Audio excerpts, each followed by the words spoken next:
will not make a deal. We have billions and billions coming in, and I think we're going to get there. I do. I believe it more strongly now than I would have believed it a while ago. We're going to get there, and we're going to have a fair deal. But remember this, when you say fair, China's been taking out of this country $500+ billion a year for many, many years. Many, many years. It was time to stop.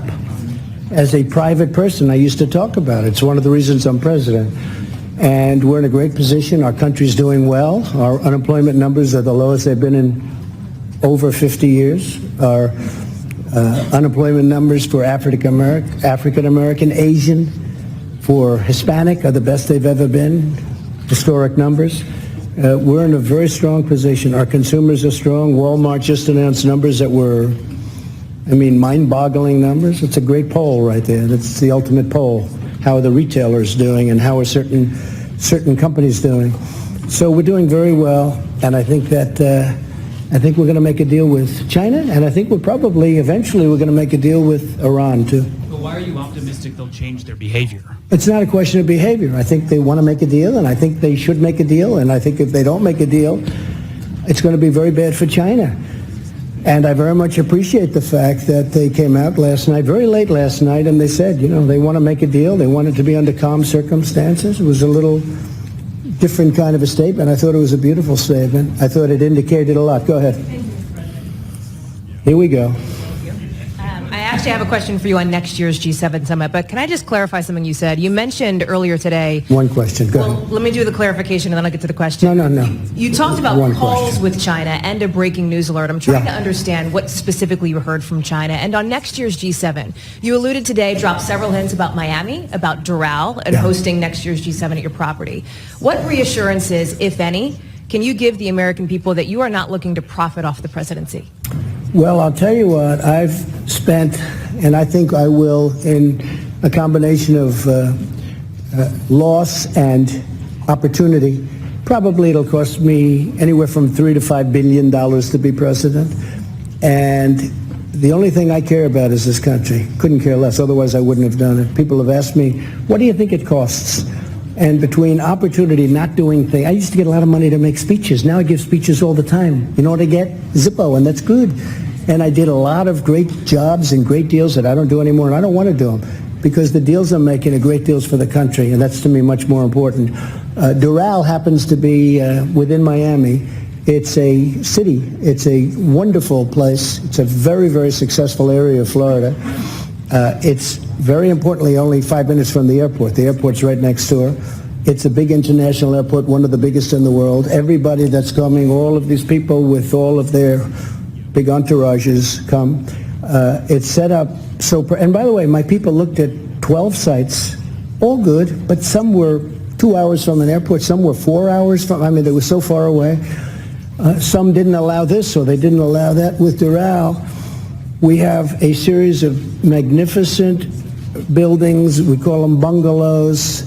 They each hold from 50 to 70 very luxurious rooms with magnificent views. We have incredible conference rooms, incredible restaurants. It's like such a natural. We wouldn't even have to do the work that they did here, and they've done a beautiful job. They've really done a beautiful job. And what we have also is Miami. And we have many hundreds of acres, so that in terms of parking, in terms of all of the things that you need, the ballrooms are among the biggest in Florida and the best. It's brand new, and they want that. My people wanted it. From my standpoint, I'm not going to make any money. In my opinion, I'm not going to make any money. I don't want to make money. I don't care about making money. If I wanted to make money, I wouldn't worry about $3 billion to $5 billion, because that's what, at some point I'm going to detail that, and we'll show.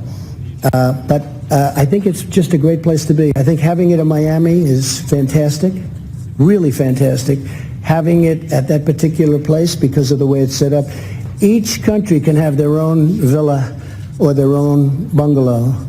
And the bungalows, when I say, they have a lot of units in them. So I think it just works out well. And when my people came back, they took tours. They went to different places. I won't mention places, but you'll have a list because they're going to give a presentation on it fairly soon. They went to places all over the country. And they came back and they said, this is where we'd like to be. Now, we had military people doing it. We had Secret Service people doing it. We had people that really understand what it's about. It's not about me. It's about getting the right location. I think it's very important. Jonathan? Like you're trying to boost your own No, brand. not at all. Go ahead, Jonathan. Thank you, Mr. President. President Macron said he'd like to see talks between you and President Rouhani within weeks. Does that sound realistic to you? Could you see yourself does. in talks with the Iranians within Well, weeks? it does. I don't know the gentleman. I think I know him a little bit just by watching over the last number of years what's happened. Tell you one thing, he's a great negotiator. But I think he's going to want to meet. I think Iran wants to get their situation straightened out. Now, is that based on fact or based on gut? That's based on gut.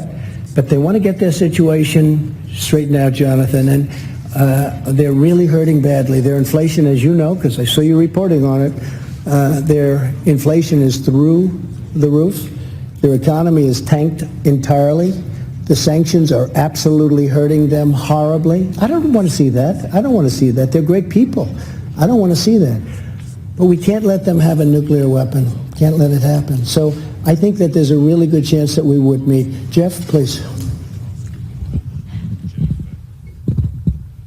Thank you, Mr. President. Another follow-up from what the President of France said. He said that there might be a need for compensation to Iran.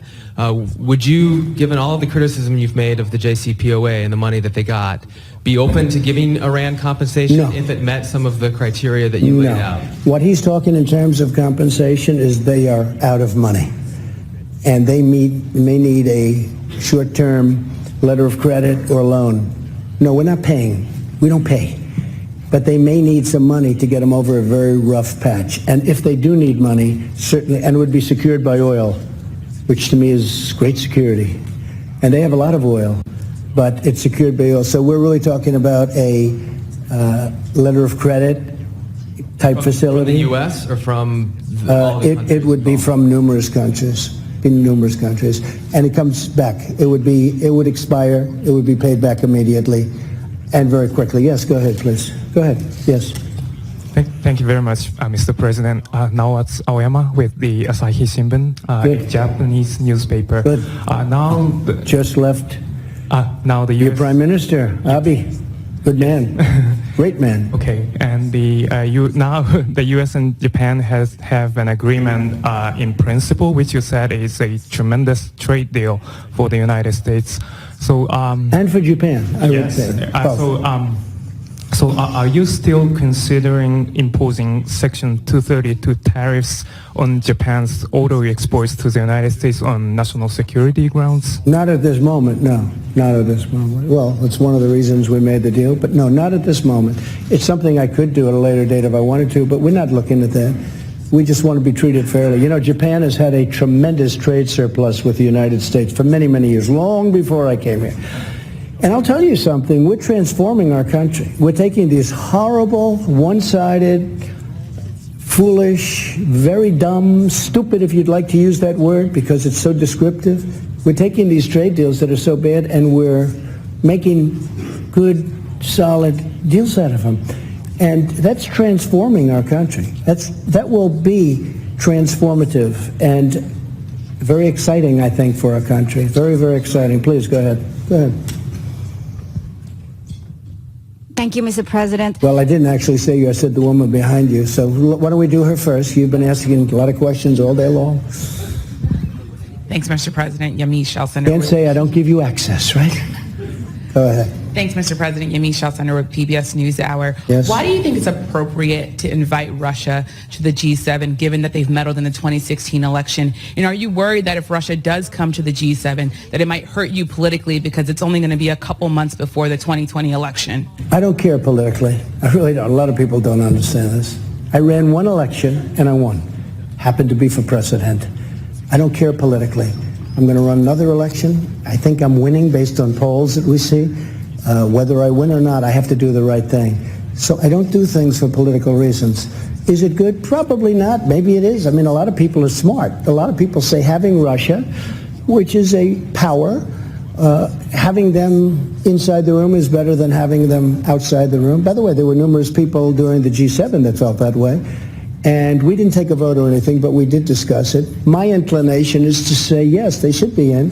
They were, really, it was a President Obama. I'm not blaming him, but a lot of bad things happened with President Putin and President Obama. One of the things that happened was, as you know, what happened with a very big area, a very, very big and important area in the Middle East where the red line was drawn, and then President Obama decided that he was not going to do anything about it. You can't draw red lines in the sand. You just can't do it. And the other was in Ukraine, having to do with a certain section of Ukraine that you know very well, where it was sort of taken away from President Obama. Not taken away from President Trump, taken away from President Obama.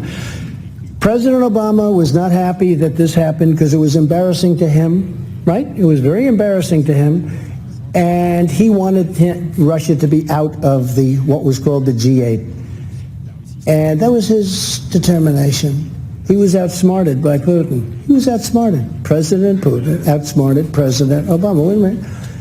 And I can understand how President Obama would feel. He wasn't happy, and they're not in for that reason. Now, I'm only thinking about the world, and I'm thinking about this country in terms of the G7, whether it's G7, G8.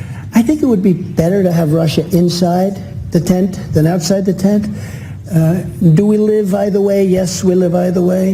Is it politically popular for me to say that? Possibly not. I think a lot of people would agree with me, frankly, but possibly not. I do nothing for politics. I know a lot of you aren't going to, you're going to smile at that. I do nothing for politics. I do what's right. And people like what I do. But I just do what's right. If I wanted to go strictly by politics, I'd probably poll that, and possibly I'd say, oh, gee, I don't want Russia in. But I really think it's good for security of the world. It's good for the economics of the world. Remember, they're building a big pipeline in Europe going right up to Germany. And I said to Angela, who I had a great relationship, but I said, you pay Russia billions of dollars, and then we defend you from Russia. Why and I say, how does that work? A misleading statement that Russia outsmarted President Obama well, he when did. Other countries have said that the reason why Russia was kicked out was very clearly because they annexed Crimea. Why keep repeating what some people would see as a clear lie? Well, it was annexed during President, I know you like President Obama, but it was annexed during President Obama's term. If it was annexed during my term, I'd say, sorry, folks, I made a mistake, or sorry, folks. President Obama was helping Ukraine. Crimea was annexed during his term. Now, it's a very big area, very important area. Russia has its submarine. That's where they do their submarine work, and that's where they dock large and powerful submarines, but not as powerful as ours and not as large as ours. But they have their submarines. And President Obama was pure and simply outsmarted. They took Crimea during his term. That was not a good thing. It could have been stopped. Could have been stopped with the right, whatever. It could have been stopped. But President Obama was unable to stop it, and it's too bad. Go ahead.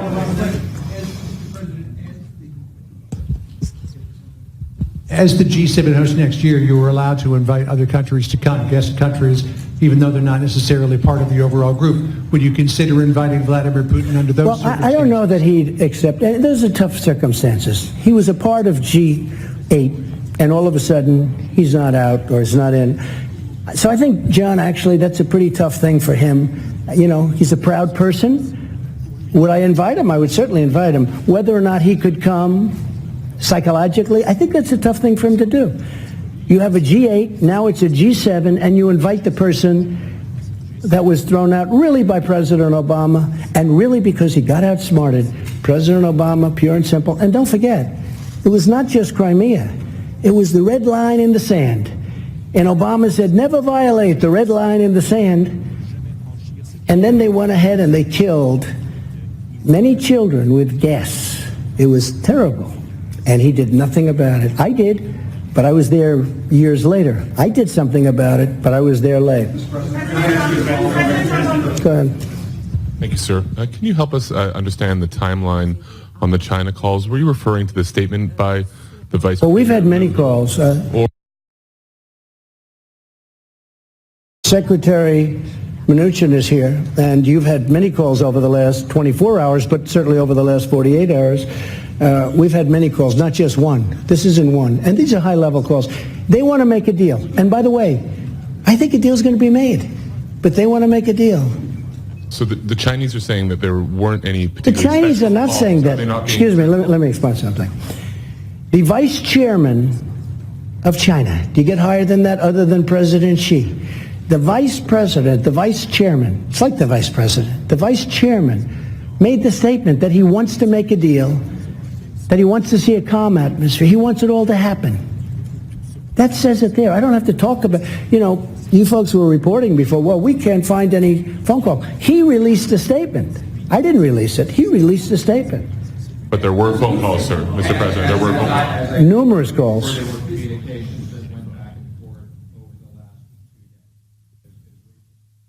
And not only with Steve, there were calls with other people too. Just so you understand, China wants to make a deal. Now, whether or not we make a deal, it's got to be a great deal for us. And I told this to President Xi, who I really respect. I really do. I have great respect, and I like him too. He's a tough guy. But I have a lot of feeling for President Xi. He's very outstanding in so many ways. But I told him very strongly, I said, look, you're starting up here, and you're making $500 billion a year and stealing our intellectual property. We're down on the floor, lower than the floor. You can't make a 50-50 deal. This has to be a deal that's better for us. And if it's not better, let's not do business together. I don't want to do business. Forget about tariffs for a second. We're taking in tremendous amounts of money. Forget that. I don't want to do business. Now, when I raise and he raises, I raise and he raises, we can never catch up. We have to balance our trading relationship at least to an extent. And they were unwilling to do that. And we'll never have a deal if that happens, but it's going to happen because they have to have a deal. And as far as phone calls are concerned, Secretary of the Treasury and other people have been receiving many calls, not receiving, back and forth, many calls. China wants to make a deal, and if we can, we will make a deal. We'll see. Go ahead. Mr. President, if I could ask you a little bit about your China strategy. Yeah. President Macron talked a little bit about instability and the worry in the markets and around the globe about instability. One of the things that comes from, as you talked about... You're talking about global economic instability? Right. I don't consider it instability, but that's... comes from is the back and forth and the changing statements from yourself, so that...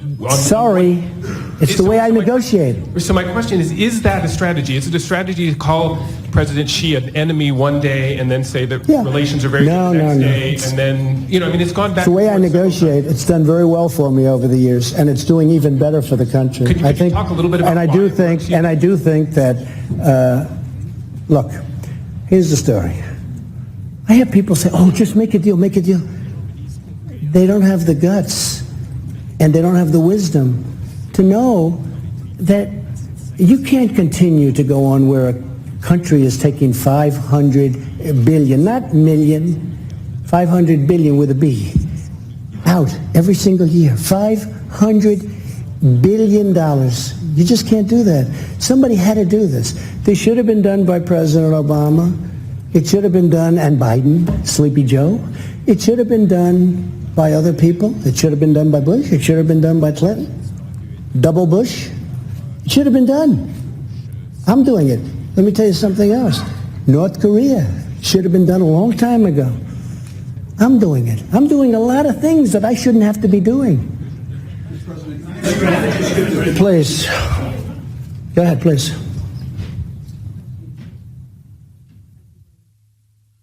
Beth Rigby, Sky News. President Trump, you've met our new Prime Minister Boris Johnson yesterday. Yes. You said he was the right man for the job on Brexit. I believe that. Do you think Theresa May was the wrong woman? And do you think that Boris Johnson can actually get a deal with the EU before October the 31st? Well, Theresa was unable to do the deal. I gave her my ideas as to doing the deal very early on, and you possibly know what they are, but I would have done that. She chose to do it her way, and that didn't work out so well. I think she's a very, very good person and a good woman, and I really believe that Boris Johnson will be a great prime minister. We like each other. and we had a great 2.5 days. I've been waiting for him to be prime minister for about 6 years. I told him, what took you so long? I think he's going to be a great prime minister, and especially after spending a lot of intense time with him over the last couple of days. He's very smart, he's very strong, and he's very enthusiastic. And you know what else? He loves your country. He really loves your country. That came out maybe more than anything else. Yeah, please. Vicky Young, BBC News. President Trump, Boris Johnson is very keen on a trade deal with the USA. You sound keen on it too. Some of his critics, though, are worried that you're going to do over the UK in that deal to protect American I love the interests. UK. I own great property in the UK. I love the UK. I have no idea how my property is doing because I don't care. But I own Turnberry, and I own in Aberdeen, and I own in Ireland, as you know, Doonbeg, and great stuff. And I'll be honest with you, I think he's going to just do a great job as prime minister. You know, it takes a lot. It's so many different elements to being a great prime minister. And you needed him. I just think his time is right. This is the right time for Boris. This is the right time for Boris. Yeah, please, go ahead. Go ahead, right here. Say who you're with, please. Robert Peston from ITV in the UK as well. You've obviously had a good few days with President Macron, who you appear to be doing business with, to use your favourite expression. After Brexit, who do you think will be your more important relationship? President Macron, France and the EU, or Boris Johnson, Prime Minister of the United Kingdom? I think we're going to have just, look, France is a great nation. It's being run, a lot of things are happening. You know, it's not easy what he's doing. He's changing certain ways. It's a very hard thing to do.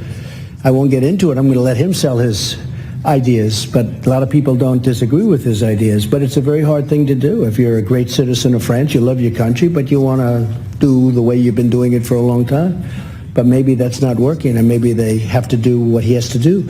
I think he's going to do a fantastic job, but it's very tough for him. I know how tough it is for him. He's been having a hard time, and nobody would have an easy time. But I do believe he's doing the right thing. Boris is different. It's a different kind of a deal. Boris has to try and do something with Brexit. It's very tough. I deal with the EU. The EU that's a very, very strong group of people.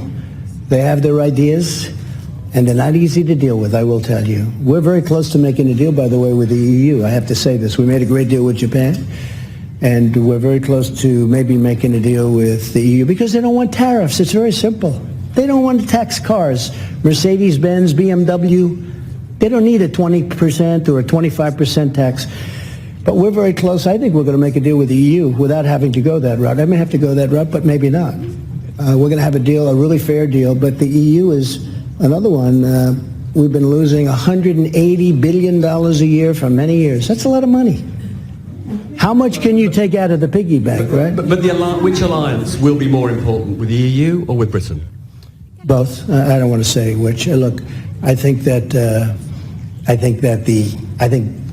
we have been with, I guess it would start off by saying England, right? You know, I asked Boris, where's England? What's happening with England? They don't use it too much anymore. We talked about it. It was very interesting. But the United Kingdom is a great, incredible place. It's an incredible nation. And it's, you know, been one of our tremendous allies. And another one happens to be Australia. He was here also, Scott. He is fantastic. In fact, we're honoring him in Australia at the White House in a very short period of time. But I think that, excuse me? Will you visit Australia? At some point I will, yeah. At some point I will. Also Germany. Angela asked me to visit Germany. We're going to be doing that too. So I just think they're very different. And they're going to be going at it for a little while, but ultimately probably it works out. They may have to get out. They may not make a deal. The European Union is very tough to make deals with. Very, very tough. Just ask Theresa May. Thank you, Mr. President. Ziegler with the Associated Press. I was hoping you could clarify. Last year, you left this summit in Canada, feuding with the summit host. This year, things seem to be a little bit different. You're talking about unity, had a hug with President Macron on the stage. What is different? And also, as President Macron said, he's passing you the baton now of leading this multilateral institution. You ran on the platform of America First. What is your now that you have a mandate for the international community, what are you going to do with it? Well, we actually had a very good meeting. I had it out with one or two people where we disagreed in terms of concept, but we actually had a pretty good meeting last year. I would say that this was a big step above in terms of unity, in terms of agreement. We have really great agreement on a lot of very important subjects. But last year was good also. I think last year might have been a little bit underrated. Go ahead, and please. In terms of the G7 presidency, what do you want to do with it? What's your agenda? Oh, we're going to do something hopefully special. We're going to build on what we have now. We built on something really good. We're going to be going in with some great unity. We really did. If there was any word for this particular meeting of 7 very important countries, it was unity. I think most important of all, we got along great. Go ahead. Thank you very much, Mr. President. I'm Qing Yichang with Shanghai Media Group. You just mentioned that Chinese Vice Premier Liu He said China is willing to resolve this issue through calm negotiations. No, I didn't say it. He did. Yes. Yeah. And will the U.S. negotiate in the same manner? Yes. And also, so the other issue, question. That was an easy answer. So the U.S. will negotiate in the same manner? Absolutely. Great respect for China, great respect for the leadership of China. Absolutely. And also the other question is that you say you definitely will invite Putin to join next year's summit. I haven't said that, but I think that having President Putin in what was the G8, he was a member of the G8, and I heard he was a good member of the G8. Having him in, I think, is more of an advantage. I think it's a positive for the world. I think it's a positive for Russia. I think it's a big positive for Russia. And it's something the group is discussing. They are discussing it. But just a few hours ago... People feel very much like me, many people. What? But just a few hours ago, Russian foreign minister is saying that it's not their foreign policy pursuit to return G8. What's your reaction? Well, we'll see. I know one thing. If they were invited back, I think they'd be there. If they weren't, that's okay too. I just think they'd be better inside than outside. I mean, as I said before, I really do. I think they'd be an asset. I think it would be a good thing. Some of the things, we were going in the room, and yesterday in particular, we were discussing 4 or 5 matters, and Russia was literally involved in all of those 4 or 5 matters. And a few of the people looked up and said, why aren't they here talking to us about it? What are we going to do now? Go home? Take it easy for a day, although I'm not doing that. I don't take it easy. But we're going to go home and start calling them at the end of the week and say, hey, how about this? Could have been in the room. We had numerous things that we were discussing, right? Numerous. We had a lot of things that we were discussing, and it would have been very easy if Russia was in the room. If he was in the room, we could have solved those things. Now they're just in limbo. But I have to say, with all of that, very little in limbo. But somebody will speak to him about some things, and frankly, they're not very complicated. But it would be easier if they were in the room. Thank you so much. Josh, go ahead. Josh. Mr. President, there was a significant talk at the summit about climate change. I know in the past you've harbored some skepticism of science and climate change. What do you think the world should be doing about climate change, and do you still harbor that skepticism? I feel that the United States has tremendous wealth. The wealth is under its feet. I've made that wealth come alive. We will soon be exporting. In fact, we're actually doing it now, exporting. But we are now the #1 energy producer in the world, and soon it will be by far, with a couple of pipelines that have not been able to get approved for many, many years. It'll have a huge impact. I was able to get ANWR in Alaska, could be the largest site in the world for oil and gas. I was able to get ANWR approved. Ronald Reagan wasn't able to do it. Nobody was able to do it. They've been trying to do it since before Ronald Reagan. I got it approved. We're the #1 energy producer in the world. Soon it will be by far the #1. It's tremendous wealth, and LNG is being sought after all over Europe and all over the world, and we have more of it than anybody else. And I'm not going to lose that wealth. I'm not going to lose it on dreams, on windmills, which frankly aren't working too well. I'm not going to lose it. So, Josh, in a nutshell, I want the cleanest water on earth. I want the cleanest air on earth. And that's what we're doing. And I'm an environmentalist. A lot of people don't understand that. I have done more environmental impact statements probably than anybody that's, I guess I can say definitely, because I've done many, many, many of them, more than anybody that's ever been president or vice president or anything even close to president. And I think I know more about the environment than most people. I want clean air, I want clean water, I want a wealthy country, I want a spectacular country with jobs, with pensions, with so many things. And that's what we're getting. So I want to be very careful. At the same time, you weren't called. At the same time, it's very important to me, we have to maintain this incredible place that we've all built. We've become a much richer country, and that's a good thing, not a bad thing, because that great wealth allows us to take care of people. We can take care of people that we couldn't have taken care of in the past because of the great wealth. We can't let that wealth be taken away. Clean air, clean water. Thank you very much, everybody. I appreciate it. Thank you.